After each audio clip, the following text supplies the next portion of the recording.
Good morning students, BSR unique classes में आपका स्वागत है।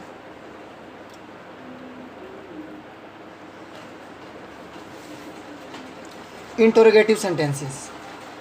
आज हम प्रश्नवाचक वाक्य जो हैं उन पर परिचर्चा करेंगे। प्रश्नवाचक वाक्य का इनडायरेक्ट स्पीच किस प्रकार से बदलते हैं, आज हम इस बात को समझेंगे। चलो एक सेंटेंस लेते हैं, जैसे Sonu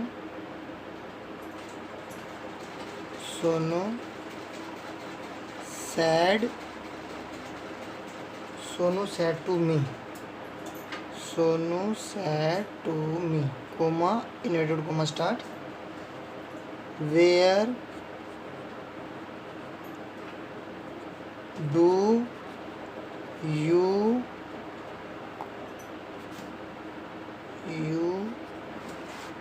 live, LIVE, where do you live। तो सेंटेंस है हमारा, Sonu said to me where do you live. देखिए, ये जो सेंटेंस है वो इंटरोगेटिव है।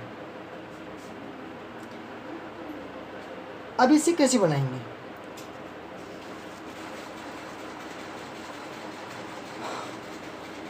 चलो अब इस वाक्य को करने का प्रयास करते हैं। सबसे पहले हमारा सेंटेंस है, Sonu said to me where do you live. अब ये इंटरोगेटिव है तो हम सेड टू को आस्क्ड में बदलेंगे, तो बन जाएगा सोनू सेड टू हो जाएगा आस्क्ड में सोनू आस्क्ड मी। अब कोमा और इन्वर्टेड कोमा इन्हें हटाने के लिए हम किसका प्रयोग करेंगे? WH वर्ड का, WHERE, वेयर। ओके, हमें यहाँ पर वेयर, अगर कोई WH वर्ड दिया होता है हमें उसी का ही प्रयोग करना है। यदि यहाँ केवल डू होता और ये नहीं होता, वेयर नहीं होता, तो हम इफ़ हेल्पिंग वर्ब लगा सकते थे। इफ़, अभी वेयर है तो ठीक है। अभी एक बार आप साई क्रिया को छोड़ो, अब देखो सब्जेक्ट क्या है। सब्जेक्ट है यू। अब यू जो है, इसे समझने के लिए आप यहाँ देखें कि यहाँ यू आया हुआ है, तो यू की तीनों फॉर्म आप यहाँ लिख लो, यू, योर और यू। और यू हम बदलेंगे ऑब्जेक्ट के हिसाब से, मी, इसकी भी तीनों फॉर्म लिख लो, आई, माई, मी। अब ये जो यू है ये यहाँ पर सब्जेक्टिव रूप में है, तो मी का सब्जेक्ट क्या होगा? मी का सब्जेक्ट होगा ये आई, क्योंकि ये सब्जेक्टिव रूप होता है, ये पॉजेसिव होता है, ये ऑब्जेक्टिव होता है।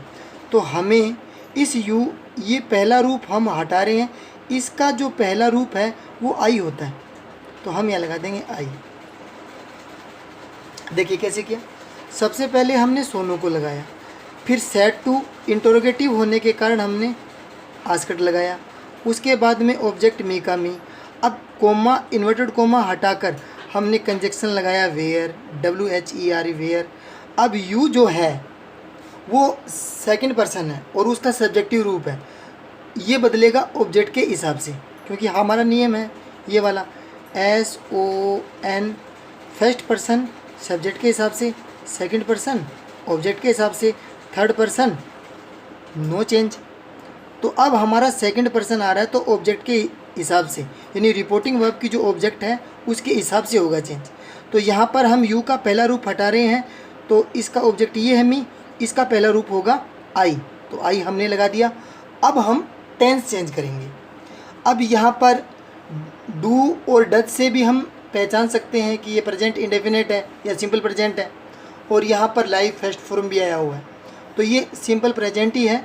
हम इसको सिंपल पास्ट में कन्वर्ट कर देंगे, LIVED, where I lived, dot. हमने इसका साधारण वाक्य बना दिया। कैसे बना? Sonu said to me, Sonu ने मुझसे कहा, वेयर डू यू लिव, तुम कहाँ रहते हो। तो सोनू आस्क्ड मी, सोनू ने मुझसे पूछा, Sonu asked me where I lived. अब इसे बदलते समय हमें किन बातों का ध्यान में रखना है। सबसे पहले तो हमें सेंटेंस देखना है कि हमारा जो सेंटेंस है वो इंटरोगेटिव है,